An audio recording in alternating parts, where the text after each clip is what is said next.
Thank you. Right. So to get this underway, why do we need radio procedure? Well, it's pretty obvious, really. Clear, concise communication can add to the efficiency of any meeting. I'm sure many of you will have had occasions where you've been rushing across an infield or round a track to get a message to somebody when, had you had a radio in your pocket, you could have dealt with the problem much more quickly. But without clear communication, you can have delays, errors, and immense frustration. Typically at local meetings, you will have a single radio channel in use, whereas at regional and national meetings, you're more likely to have different channels for each team. So, for example, at the British Champs a couple of weeks ago in Manchester, we had the start team on one channel, track team on another, field team on another, and the technical team on yet another channel. And the meeting manager and competition director could well be monitoring more than one. Those variations will have implications in a small way for how we continue. Okay, so inside the box, typical small handheld VHF radio here, and the radio contains both a transmitter and a receiver, but the important but is that they share the same power pack and the same antenna. The vast majority of these small sets use the same frequency for transmitting and receiving. So that's very different from your mobile phone. The antenna can't transmit and receive at the same time, so you have to choose whether you're transmitting or receiving. The implications of that are that when you've got your finger pressed on the push to talk button, you can't hear anything. Equally, if two sets transmit on the same frequency at the same time, other users may hear nothing, but will probably only hear the strongest signal. So that's another real reason why we have to have good radio discipline. Moving quickly to the controls on the top of the set, and just to confirm that you can see my mouse hovering over these buttons, somebody.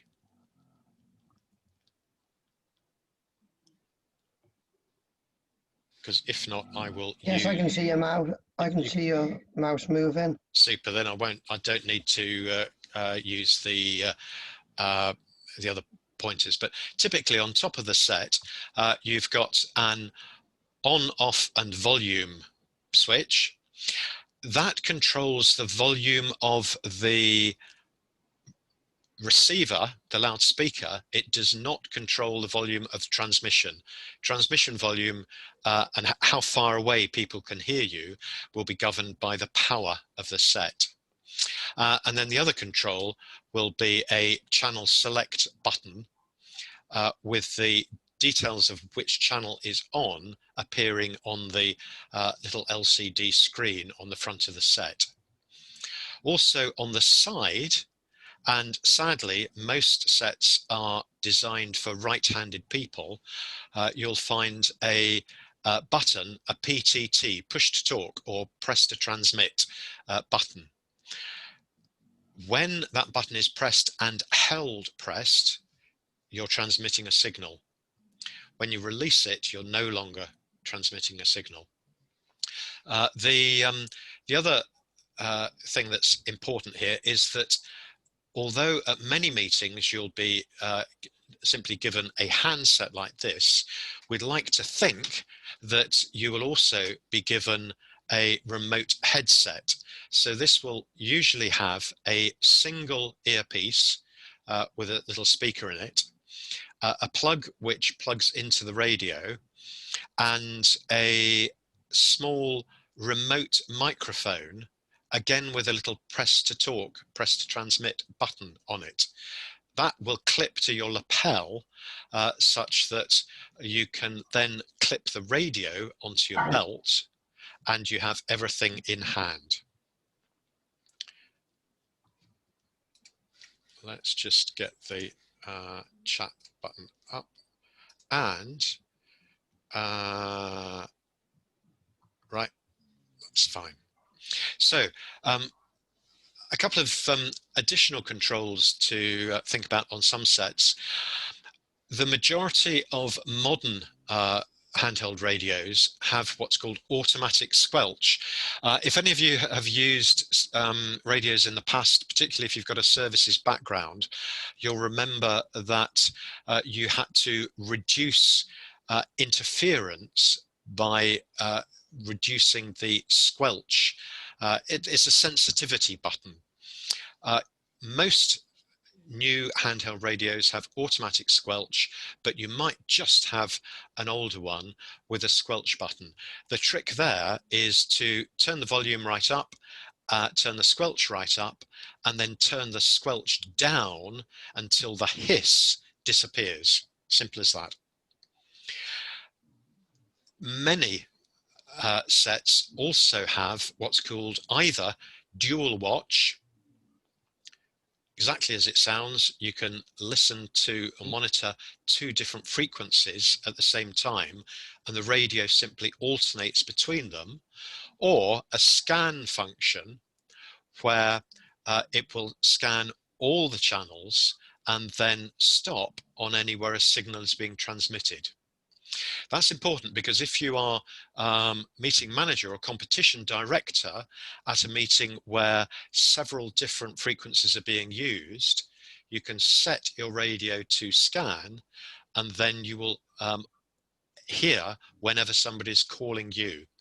It beats having to have 2, 3 radios on your desk or clipped on your belt with a headpiece in either ear. So that's the that's it in terms of nuts and bolts of sets. If you want to know any more about that, I guess you could Google on the features of different radios, or perhaps add a question right at the end rather than now. Okay, so we're moving on now to voice procedure and a few important do's and don'ts before you even press the button. First thing to do is to make sure that you're on the right channel, and then pause and think about what you want to say. The essence of successful radio communication is brevity and clarity. So if you plan what you want to say, trying to get your message across in as few words as possible.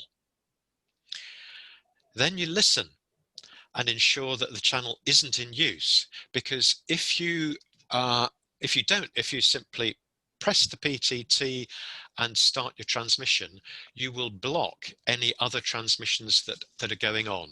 That's not the kind of thing which will make you popular. Okay, so far, or any questions before we go on? I'll take silence as no questions. Rob says okay. Yeah, okay. That's good. Right. Now we get on to the really interesting bit. And before I move on to the next slide, I'll pose a question. Those of you who are parents or teachers, how would you attract the attention of a single child in a playground full of children? What would you call out?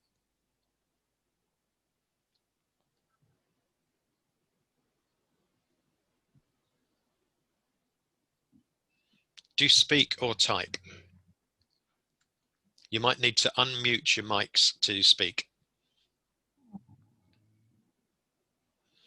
Rob's saying name of child. And I'm assuming from the silence that if you haven't pressed your unmute, you'd agree with that. Exactly. When you're sending an email to somebody, what's the first thing that goes on at the top?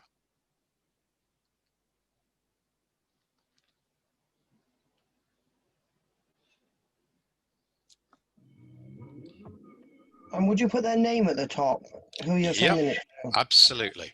Yep. The critical point about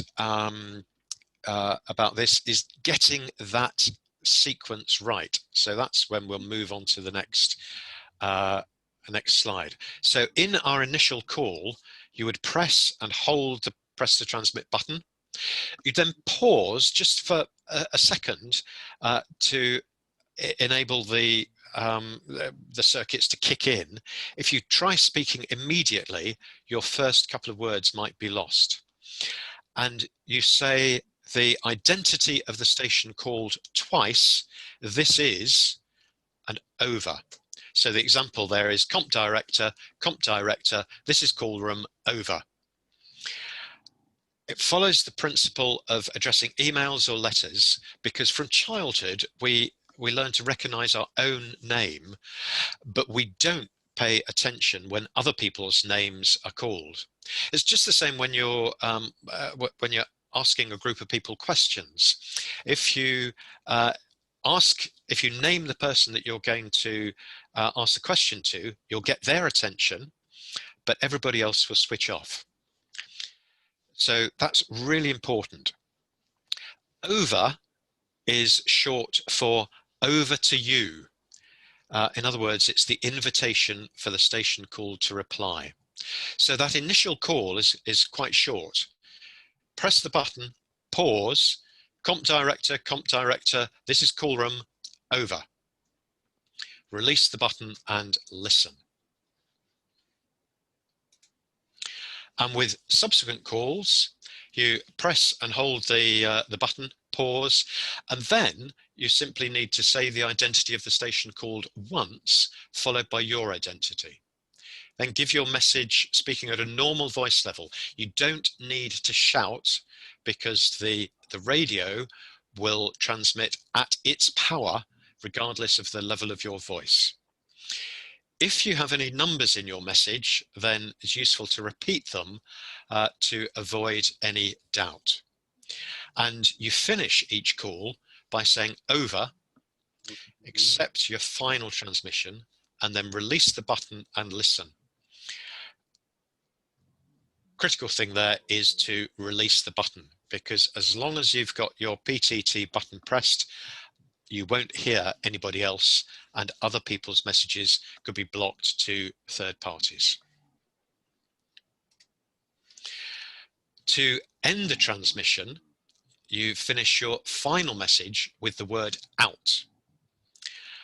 That's short for listening out. In other words, your transmission has finished, and so other people can access the same channel without interrupting you. I am horrified as a former radio examiner to hear regularly, particularly on marine radio bands, people saying over and out. That's an absolute contradiction. Over means I'm releasing the button, I'm listening for your next message, I'm paying attention to you. Out means I'm not listening to you. So you never ever say over and out. So a few points on finesse. And while I do that, a quick question to Zoe, assuming that Zoe is listening. Zoe, do you have the handout which encapsulates all these points? Yes, I do have the one you sent me. Yeah, I think it was a while ago actually. Now you sent me that one. Yeah. So if people will you send that to people as a matter of course, or will they need to request it? Yeah, I can send that out. Do you want it sent out after the course? That would be handy, yeah, because that reinforces these points. Brilliant. Yeah, Okay. sure. Now, some finesse on the voice procedure, which is actually all pretty straightforward. If you didn't catch the identity of somebody calling you, but you heard your identity, you simply say, station calling field referee, this is field referee, over. They will then know that you're listening, but they'll also know that they need to repeat who they are. If you want to get in touch with somebody who is monitoring, scanning several channels, refer to your working channel in that first message. So the example there is comp director, this is track ref on channel 9, over. Shortest possible message which tells the comp director you want to get in touch with him and or her and what channel you're on. I think it would be fairly unusual to need to broadcast a message to all users on a channel during athletics. The scenario which might require that would be a medical emergency where let's say you need the track team and the chief starter's assistant to stop any track events, the field referee and the chiefs to stop any field events because there's an ambulance coming around the track to deal with a particular casualty. But if you do need to broadcast a message to all users, you say all stations, this is your identity, over. There is now finally an internationally agreed phonetic alphabet. If you do find the need to use a radio often within athletics, could well be worth learning the phonetic alphabet for clarity. Just as an aside, the international agreement on the phonetic alphabet was only agreed, well, certainly within the last 50 years. And even during the Second World War, there were different parts of the American army using different phonetic alphabets, if you can believe that. Okay, moving on. Sorry, Kath, you... Yeah, sorry, I'm ex-army. I've met the Americans using their versions, even in the 80s and 90s. It still went on. Sorry. No, not at all, not at all. Okay, so these 5 golden rules. Pause, plan, listen before you speak. Plan what you're going to say and think of the fewest words you need. You always start with the identity of the person you're calling before your own ID. Sadly, thanks to David Bowie, we have a whole generation of people who have grown up thinking it's the other way round. And even sadder, I still hear some of them on the radio at athletics events. So Bowie has got an awful lot to answer for with his ground control to Major Tom. Awful. All I can say in Bowie's defense is that it would scan poorly the other way around. If you just try singing it to yourself in the bath next time, Major Tom, this is ground control, over. It wouldn't sound quite as good, would it? Anyway, keep each transmission clear and concise. At the end of each one, say over and release the button, and you end your last transmission with out. Those are the 5 golden rules. Now, either by unmuting your mics or in your chat box, when might you be tempted to break those rules?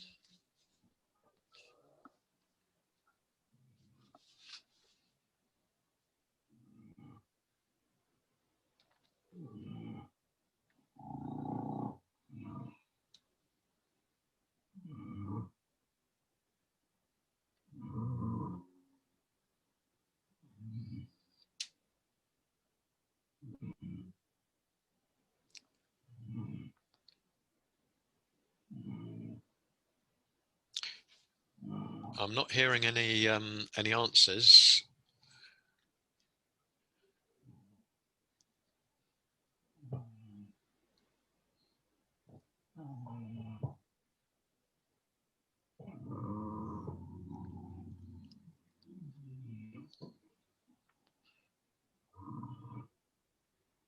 How about if you were at a local meeting where you know there are very few sets in use and you've got a complex interchange with somebody. let's say the track referee needs to talk to the meeting manager, and you know there are going to be several exchanges. In that case, I'd be tempted to say that once you've established communication, you could drop the ID of the person you're calling and your own ID. That would be a time when you might break that particular golden rule.